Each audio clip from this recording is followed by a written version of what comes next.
Welcome back to Couch Collectibles. Today we are looking at why these pennies sold for a lot of money. So we're going to be looking at some rare pennies that you should always be on the lookout for, and different types of errors that you should look for underneath your coin microscopes, which I have available on couchcollectibles.com. So click that link in the description. It's in the description of every single video. Let's just hop into it and check out this first penny. Now this penny here is very, very interesting. Now this was a 1953 penny, and we're going to look at some other dated pennies here at the end of this video, but this wheat penny here looks a little goldish. It's got that goldish tone to it, right? And that's because it was struck on a Cuban 1-cent planchet. So here's an example of that Cuban coin that this penny was actually struck on, and because of that error, this coin sold for over $3,000.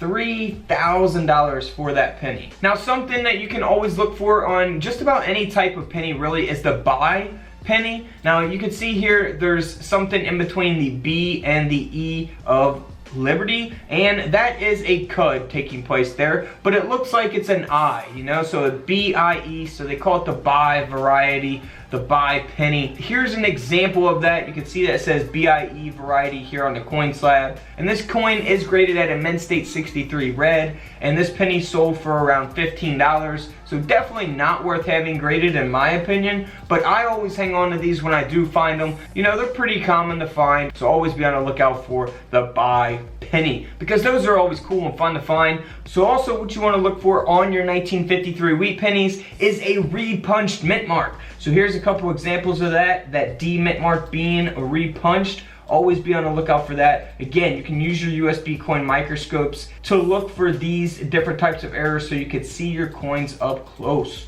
Now here is that RPM, that repunched mint mark on the 1953 wheat penny. Now this coin is graded at a Mint State 65 red by PCGS, and this penny sold for over $130. Now you can always look for off centers on just about any type of coinage. This is a 1953 off center penny, and it sold for a little over 30 bucks on eBay as is. So not too bad because the coin hasn't been graded. It's not in the best condition. It's all scratched up, nicked up, but it's still a $30 penny. Now for the 1953 no mint mark, now this is solely valuable because it's graded at a Mint State 67 red. Again, if you guys are new to coin collecting, the coin grading scale only goes up to 70, so this coin is valuable because of that high grade. This penny sold for over $14,000. That's right, $14,000. Now also on your 1953, look on the 1953 S mint mark. You want to look for that repunched mint mark, and here's a couple examples of that as well. So look at your 1953 D and S mint marks for that repunched mint mark. Here is a coin that has been graded by Annex at a Mint State 64 red, and it is graded with that RPM, that repunched mint mark, and this wheat penny sold for over $85. 85 bucks, not too bad. That one probably definitely worth getting graded there. Now again, for the 1953 S, now this is not the repunched mint mark, it's the high graded 1953 S wheat penny, graded at a Mint State 67 red, and this penny sold for over $3,000 because of that high grade. Now if you have a 1953 proof penny, you also want to look for doubling, a double die obverse. You can really see it there on the one. Look for doubling on the date 1953, and here's another example of that as well. So always be on the lookout for those on your proof coins. Here's a proof coin. It doesn't have the double die obverse. It's got the high grade of a proof 67 red. And because of that high grade, this coin sold for over $9,000. $9,000. For the 1953 D high grade, again, this is at a Mint State 67 grade. This coin sold for over $3,000, and it does have that red grade also. If you guys are not familiar with red versus brown pennies, definitely check out my whole video I have on those. But let's check out these other pennies that you should always be on the lookout for. On the 1955, very, very famous penny here. Everyone really knows about this. You want to look for doubling on the front of the coin. On all the lettering as well as the date 1955, itself. So that is exactly what you want to look for. Some of these you do need a coin microscope to see. This one here is extremely doubled, so you may be able to see it without a coin microscope. And also on the 1955 S San Francisco minted wheat penny here, you always want to look on the S mint mark for repunched mint marks. You can see that these two examples here are repunched mint marks. So always be on the lookout for that, because that can give your coin some value as well. Now here's an example of a 1955 that has that double die obverse, so doubling on the front of the coin that we just showed you. Now you can clearly see this one is extremely doubled. It is graded at a mint state 64, so it's pretty high grade on this coin. That will give it value as well. This coin here sold for over $6,500. Here's a list of 1955 double dies that were selling on eBay. Now you can see that one of them's at $1,600, so $1,650 for that first one, and then over $1,600 again for that second one there. And then you can see the rest of the prices going down there for those 1955 double die pennies. Now of course, if your coin is graded, it's going to sell for more, and the higher the grade, the more that you're probably going to sell the coin for. Next up is another penny that sold on eBay. Now this one here was over $100. It wasn't graded or anything like that, so 100 bucks, not bad. It probably sold for more because this one still had 13 hours left on the auction. Next up is another one that had over a day left. Again, this one here sold for over $600.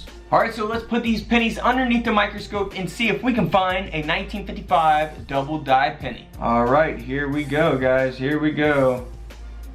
Look for all the lettering, the word Liberty, and the date. Let me zoom this out a little bit. Alright, so here we go. Now we're rocking and rolling. Liberty, no doubling on that one.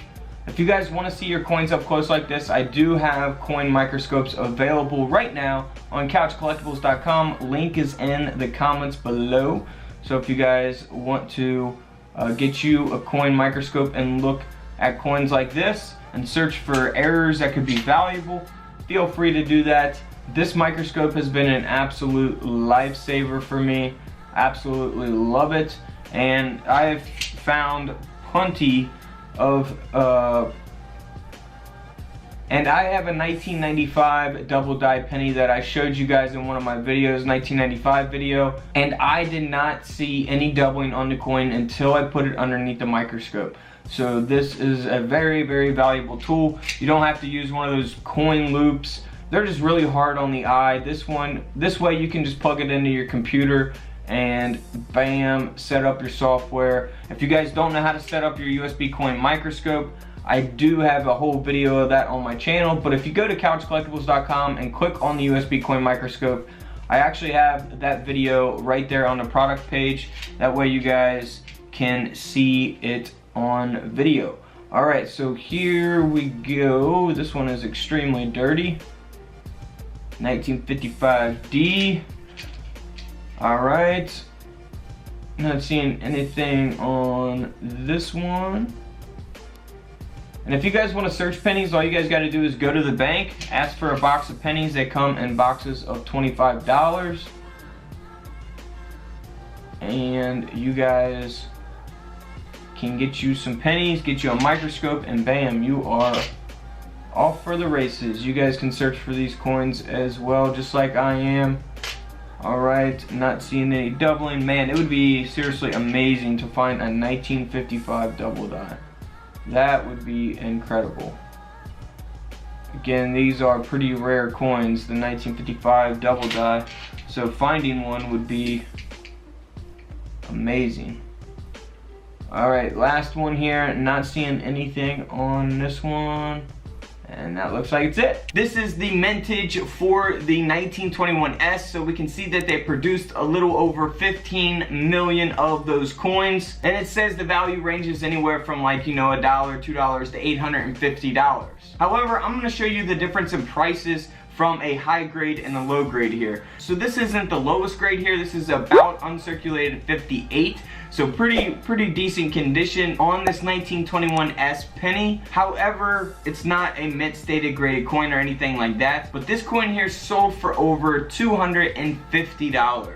Now here is a high graded 1921S, a mint state 65. So the coin grading scale only goes up to 70. Now this penny here sold for over $27,000 because of its high grade. Now these are going to be extremely hard to find. Probably not going to find these in circulation in 1921S at a mint state 65. But hey, you never know what you can find. Always be on the lookout for errors and nice looking old coins like this. Now in 1921 they did not produce a Denver minted penny. So they only produced the 1921 no mint mark, which is the Philadelphia minted penny, and the 1921S. So for the 1921 no mint mark, they produced a little over 39 million of those coins. So the 1921S is definitely the one that is more sought after because they made a lot less of those. Now here's an example of a 1921 Lincoln penny that has an extremely high grade. It's graded at a mint state 68, and this penny here sold for over $55,000. $55,000. Alright guys, don't forget to subscribe in the middle. Check out the videos to the left of me. And until tomorrow, I'll see you all in the comment section below. This is Couch Collectibles, and this is where I disappear.